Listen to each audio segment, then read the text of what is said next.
my name is Nicholas Montez, and you're watching my YouTube channel, Nicholas Montez. Welcome, the Teenage Movie Critic. I keep forgetting, I don't know why. Welcome back to another YouTube channel video, everybody. I'm so excited to have y'all back together again. And in today's video, we're going to be doing a video that is reviewing the most anticipated film of the year, the Super Mario Brothers film. And this is, like most people, has been one of my most anticipated films of the entire year because it just has so much homage to Mario stuff in Nintendo. And especially, I'm a pretty good fan of Mario myself. I play the Super Mario games, the Super Mario Bros. 2 game, Part 2 game, and it's a whole lot of fun. And so I have some experience. I don't play a lot of Mario games, but I've played at least one game of it, so I have a bit of nostalgia with this. And when they announced that they're making an animated Mario movie, I was like, okay, I'm psyched for that. Cannot wait to see it. And then we got those trailers, and they looked absolutely beautiful. They looked absolutely amazing. And even the casting, which I wasn't the biggest fan of, with Chris Pratt as Mario, Charlie Day as Luigi, Jack Black as Bowser. The cast for this movie is bananas, but the look and everything just looks absolutely fantastic. So I was like, this could either go really great, or this could either go really wrong. So... But then the Rotten Tomatoes score came in, and I was really shocked by what the end result came to be. But with that said, let's go ahead and get started talking about the Super Mario Bros. Film.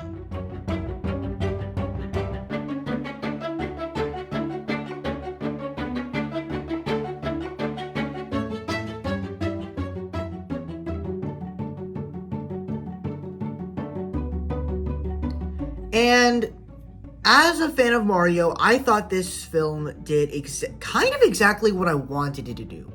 And basically giving you a bunch of these iconic stuff that you love from the Mario games and not adapting it, but just putting it to screen.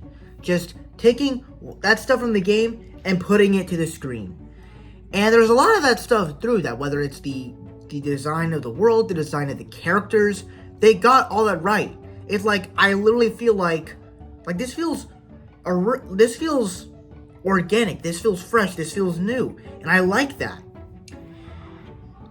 So to talk about, the Mario-isms of the film, I guess you could say the Mario-isms of this film is what made the film so stronger than any other Illumination film, which I forgot to mention, this movie was a little bit skeptical because it's made by Illumination, so, Illumination doesn't have the best track record when it comes to films, though I've particularly enjoyed some of their films. But I personally enjoyed this movie. When it comes to the Mario stuff, all of the Mario-isms into this film I thought were great.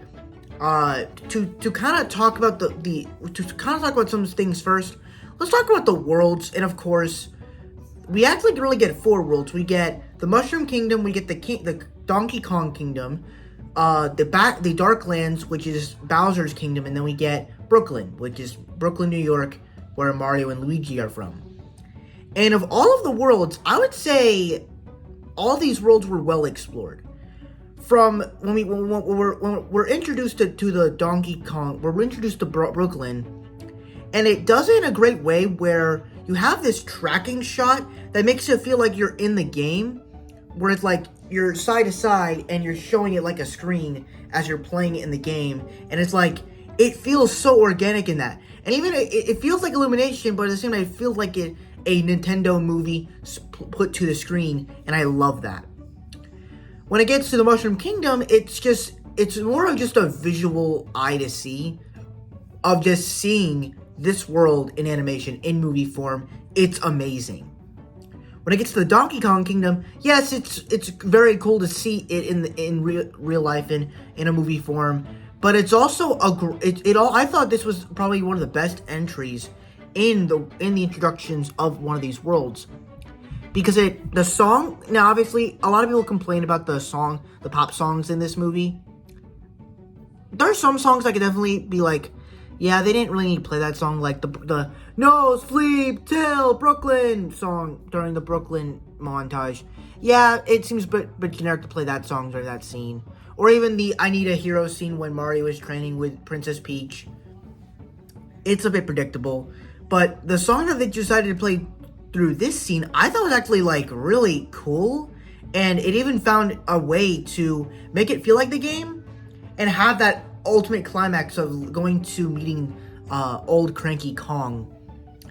And I thought that was a really nice transition. And then when we get to the Darklands, I think it's kind of cool. It has the vibe of the final battle with Bowser at the end of every Mario level game. So I think that's kind of cool. But at the same time, it's like it more has a goofier tone in it. But I'll talk more about that when we get onto the bad. But yeah, so going back to those tracking shots, I mean, not only does it do great with tracking shots, but it even does great with all the action scenes. Where when you're doing the action scenes, the camera stays on top. Well, not on top, but it stays with the character when it's moving. And it does it in a great way that makes it feel like the game. And I thought that was really cool. And from there, you also got to talk about the score. The guy that did... Brian Tyler is the guy that did the score for the Fast and Furious films. And he does a fantastic job with the score. And it makes it feel like a Mario score. Whether you're winning the levels or the Mario theme, it all works. And there's a lot of cool action sequences, whether it's the Rainbow Road, the fight between Mario and Donkey Kong, the team up between Mario and Donkey Kong, or even the third act where Mario and Luigi team up to get the Superstar and they defeat Bowser and his entire Koopa's army. And it is absolutely fantastic. So the action sequences, the score, the tracking shots, the references, the look of the world, it all is great with the Mario stuff. Now let's talk about some of the characters. And as you know, you're playing the game, you don't really focus on the personality of these characters. You're more focused on winning the level, and that's all it is. But they kind of added some personality to some of these characters, where with Mario, they basically just did this generic story with him that he's an underdog and that he feels like he could do more, but people don't believe in him as much. And I also like the little personality where he doesn't like mushrooms in his pasta, and that he has to eat mushrooms in order to save Luigi in order to train. And I'm like, that's a nice little thing that they did, and I thought it was kind of smart. And I thought it kind of added like a bit of a personality to him. Like, he's not just this character that just goes out and does stuff. No, it makes sense in light of that. And then with Luigi, he kind of made it feel like he was just a scared character. I have some problems with the Luigi character when we get onto the bad, but I thought that his character was pretty well done. Comedic moments were pretty good, and I thought him and the relationship with his brother in Mario was great. Then we gotta talk about Princess Peach. I thought she was a cool character. You know, I like the idea that she wasn't the damsel in distress. That, you know, because why would Mario all of a sudden come to the Mushroom Kingdom and all of a sudden want to put down everything he has just to save this princess? It doesn't make any sense. I mean, if they could have made an excuse as to, like, you're a human and only humans can save us and the princess. You gotta be the one to save her. It could have been an okay plot line to do, but I wouldn't believe it. But I like that. I like the story that they came up with, where she doesn't really know where she came from, and maybe that's kind of like setting up something bigger in the future films that they're doing. I did like how she was kind of this badass character, and overall that was nice. The the specific story, I did like the Toad character. He was fine. He had some nice comedic relief. Donkey Kong, Seth Rogen played him nice to perfection. Nothing too great. I didn't really, like, probably a lot of people said that they just heard the voices. They didn't really think the characters. I kind of just saw the characters and then I didn't hear the voices. I was just looking at the characters and I was just watching them. I didn't care about the voices. And then, you know, Jack Black as Bowser had some great moments, especially when it came to the voice. It's like you can tell it's Jack Black, but you can also tell it's Bowser. And I think he fit the role, as he felt like this very threatening force. And also, if I'm being honest, if he wasn't a bad guy, he seemed like a kind of nice guy, if I'm being honest. That he's trying to get this girl. Even though he sang a whole song about it, it probably wasn't the best thing, but yeah, that's what I gotta say. And that's pretty much all the good on this one. Also, before we move on to the bad, I just want to say the end credits scene is pretty good. With the Yoshi egg, pretty good. I can't wait for the sequel. Now let's move on to the bad.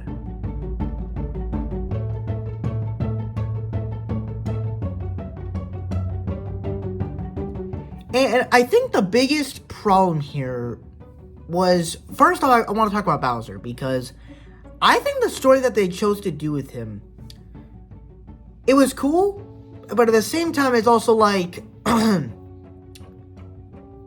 kind of feel like I wanted to make him this threatening force, where he was unstoppable, and there's like this deep, complex character in him. But at the same time, it's like, would that have ruined the lore? And it's like, I understand it's an animated film, and sometimes it's okay. And when you're doing animation, you're supposed to be goofy. But sometimes, if you want to do a story about him wanting to be married by Princess Peach, I think you could probably do it in a darker tone. But at the same time, it probably wouldn't be that good anyway.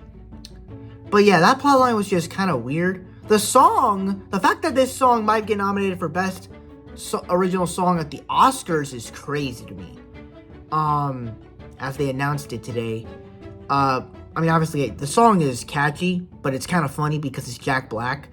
But yeah, the Bowser character was kind of difficult to do, but I did kind of like him. I loved him in the trailers. He was menacing in the trailer. Came to the movie, he was okay. When it comes to the Mario and Luigi and Donkey Kong bit, when they're like talking, it almost seems like that scene could have been for Mario and Luigi. And that's also another problem I have with the film, is that Mario and Luigi weren't in the film as much. It's called the Super Mario Brothers. And it's just Mario and friends. They should have just called it the Super Mario and Friends. Something like that. But that was probably the biggest flaw with the film. And then even with the Luigi character, he's scared throughout the entire movie, and then when him and Mario get the superpower star, he works with Mario and takes out all the Koopas and Bowser all together. That doesn't make any sense. That doesn't cap up at all. It's like, you were scared and now you know how to fight because you have a power of a superstar. That doesn't make any sense. And then I guess you could also say, like, the sort of power-up stuff. You know, it was cool. You know, I mean, also, I think part of the power-ups, I was getting so mad because everyone else was getting the flower power, and Mario was trying to get it, and he couldn't get it. I really wanted him to get the flower power, because for me, that was like one of my favorite power-ups in the game, where you absorb the flower, and then you get to blast fire at people. It was cool. But at the same time, it's like, why won't this man get the flower power? It's like, even Donkey Kong, who never even got it in the game, he got flower power. Princess Peach got flower power. Everyone else got it but him. It's like, why? If there's anything, I don't think there's really much else.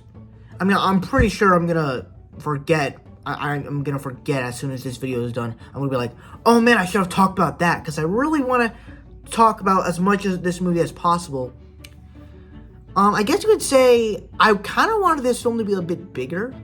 Now, to be clear, it is a big, massive budget film, but at the same time, it's also like,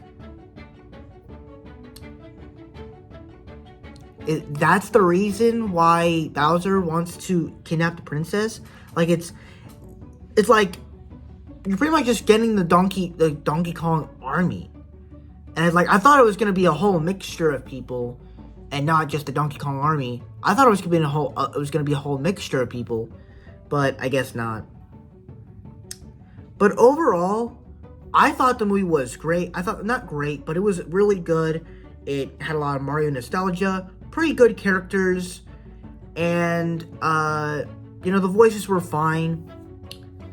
Besides that, I thought this film was pretty good, and I thought it did justice to the Mario legacy. And I personally cannot wait for the sequel, and hopefully it does stuff that I wanted in this film. So that's my review for the Super Mario Bros. Film. Thank you guys. Before I get my final score, be sure to comment down below. What are your thoughts on the Super Mario Bros. Film? Did you guys love it? Did you guys hate it? Or in between? Let me know all your thoughts down below in the comment section below. With that said, let's get on my scores.